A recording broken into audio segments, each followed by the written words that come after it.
solve d squared minus 3d dash plus 2d dash whole squared into z equal to e power 2x plus y. Last problem இதுக்கு என்ன difference? அங்க வந்து இன்டைரக்டா தந்தாங்க, நம்ம என்ன செய்றோம், இங்க டைரக்டாவே தந்திருக்காங்க. First we have to calculate complementary function. இத மட்டும் எடுக்க போறோம். Find complementary function. Find complementary function. Method எப்படி? Just refer the previous problem. D by m d dash by 1 இந்த மாதிரி போட்டுருவோம். So instead of d we can put m, so m square minus 3m, instead of d dash we have to put 1, next plus 2 equal to 0, equal to 0. What is the highest power? 2. So how many m values we will get? 2. Calculator எடுத்துறலாம்ல, சரி still பண்ணிக்க, நம்ம கால்குலேட்டர்ல solve பண்ணிடுவோம். சரி தெரியாதவங்க முறை பார்த்துக்கலாம். இப்போ பார்த்துக்க, m1 equal to 2, m2 equal to 1. So two different roots.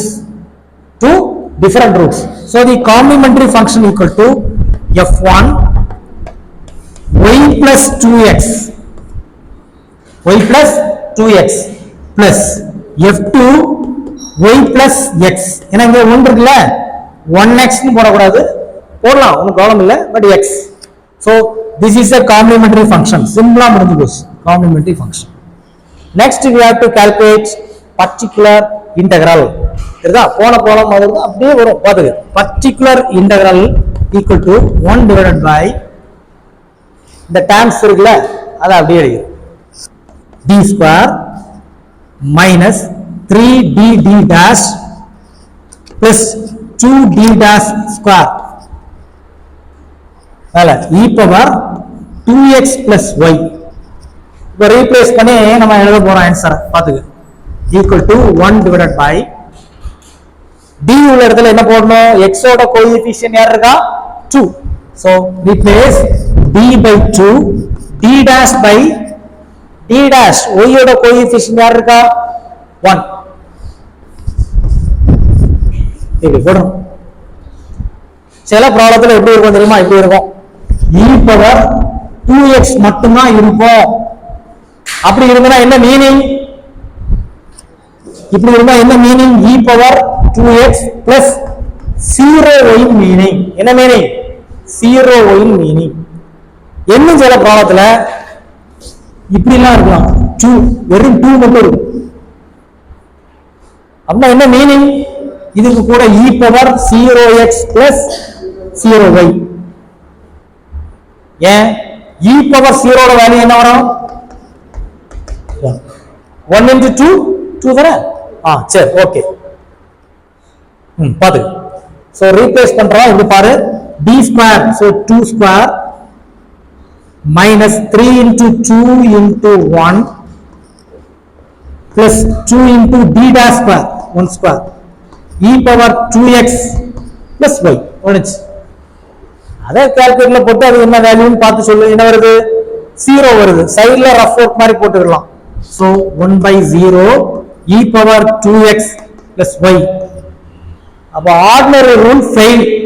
அத நம்ம என்ன சொல்லுவோம்னா ORF. அப்படின்னா என்ன மீனிங், ஆர்டினரி ரூல் ஃபெயில். அப்படி ஃபெயில் ஆயிட்டா நம்ம என்ன செய்யணும், பர்டிகுலர் இன்டர்வல் ஈக்குவல் டு இதை எடுத்துக்கு, என்ன இருக்குல்ல அதை எடுக்கக்கூடாது, இதை எடுத்துக்கு. மேல என்ன செய்யணும், x கொண்டு மல்டிபிள் பண்ணிடு. கீழே என்ன செய்யணும், ds என்ன செய்யணும், டிஃபரன்ஷியேஷன் பண்ணணும். Differentiation with respect to partial, தெரியுதா, partial with respect to d. அப்படின்னா d மட்டும் தான் வேரியபிள், மீதி வேரியபிள் இல்லாத கான்ஸ்டன்டா ட்ரீட் பண்ணிடணும். ஓகேவா? அப்போ d ஸ்கொயர்ட் டிஃபரன்ஷியேட் பண்ண என்ன வரும், x ஸ்கொயர்ட் என்ன டிஃபரன்ஷியேட் பண்ண என்ன வருமோ அதே தான். என்ன வரும், d ஸ்கொயர்ட் டிஃபரன்ஷியேட் பண்ணா 2d. அடுத்தது மைனஸ், நீ பார்க்கலாம் sir 3 constant okay, d dash constant, அப்ப அதை டிஃபரன்ஷியேட் பண்ணா 0 ஆயிருமா, அப்படி இல்ல. d ங்கிறது யாரு, வேரியபிள். d ங்கிறது யாரு, வேரியபிள். சோ வேரியபிள் பக்கத்துல கான்ஸ்டன்ட் வந்துனா, அதாவது மல்டிப்ளிகேஷன்லயோ டிவிஷன்லயோ வந்தனா நம்ம என்ன செய்யணும், அதை அப்படியே தான் வச்சிருக்கணும். அதை என்ன செய்யணும், எந்த சேஞ்சஸ் பண்ணக்கூடாது, அப்படியே தான் வச்சிருக்கணும். ஸோ 3d டேஷ் d வந்து dk டிஃபரன்ஷியேட் பண்றேன், அப்ப என்ன வரும், x க்கு டிஃபரன்ஷியேட் பண்ண என்ன வரும் 1. அப்ப d dk டிஃபரன்ஷியேட் பண்ண என்ன வரும் 1. அதை எழுதணும், அப்படி விட்டுரு. லாஸ்ட்ல பாரு 2d டேஷ் ஸ்கொயர். இங்க பாரு dங்கிற டேர்ம் இருக்கா, இல்ல dங்கிற ஒரு டேர்ம் இருக்கா, இல்ல. அப்போ dங்கிற டேர்மே இல்ல, ஆனா நீ d க்கு பார்ஷியல் டெரிவேட்டிவ் பண்ணனும் அப்படினா கான்ஸ்டன்ட் டிவைட் பண்ண என்ன வரும், டிவைட்டே ஆகாது, இல்ல என்ன வரும் 0. கான்ஸ்டன்ட்னா 0. அண்டர்ஸ்டாண்ட் பண்ணிக்க. Differentiation this time partially with respect to d. d மட்டும் தான் வேரியபிள், இது எல்லாமே என்ன ட்ரீட் பண்ணனும், கான்ஸ்டன்ட். சரிதா? சோ d ஸ்கொயர் டிஃபரன்ஷியேட் பண்ணா 2d மைனஸ் இங்க d டிஃபரன்ஷியேட் பண்ணா 1, ரிமைனிங் டேர்ம்ஸ் வந்து மைனஸ் 3d டாஷ். இதுல dங்கிற ஒரு டேர்ம் இல்ல, அப்ப எல்லாமே கான்ஸ்டன்ட். சோ d க்கு டிஃபரன்ஷியேட் பண்ணா என்ன வந்துரும் 0. ஆச்சா? மேல உள்ள டேர்ம் அப்படிதான் இருக்கும், அது ஒண்ணு செய்யாது. e power 2x plus y potash என்னமே அந்த கான்செப்ட் தான். d உள்ள இடத்துல என்ன போடணும் 2, d டாஷ் 1 என்ன இருக்குல்ல 2 என்ன இருக்கு 1 போட்டு தாங்கன்னா என்ன வரும் பாரு, particular interval equal to x e power 2x plus y. அதெல்லாம் மேலே இருக்கட்ட அப்படியே அப்ளை பண்ணு. 2 into 1 minus 3 into sorry இது வந்து 2. Instead of d we have to put 2 d dash 1. Okay. So என்ன value, particular interval equal to x e power 2x plus y divided by 4 minus 3 என்னடா வரும் 1. முடிஞ்சு problem solve. So general solution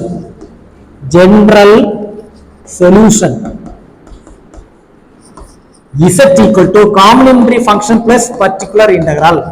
What is the complementary function? f1 y plus 2x plus f2 y plus x plus what is the particular integral? x into e power 2x plus 1, x into e power 2x plus y. denominatorல no need to put 1 தானே, 2 இருந்தா divided by 2 போட்டுடலாம். இல்ல sir எனக்குலாம் கன்ஃபியூஷனா இருக்கு 1 போடு, ஒன்றும் problem இல்லை, இப்படி போட்டு. So we got the value.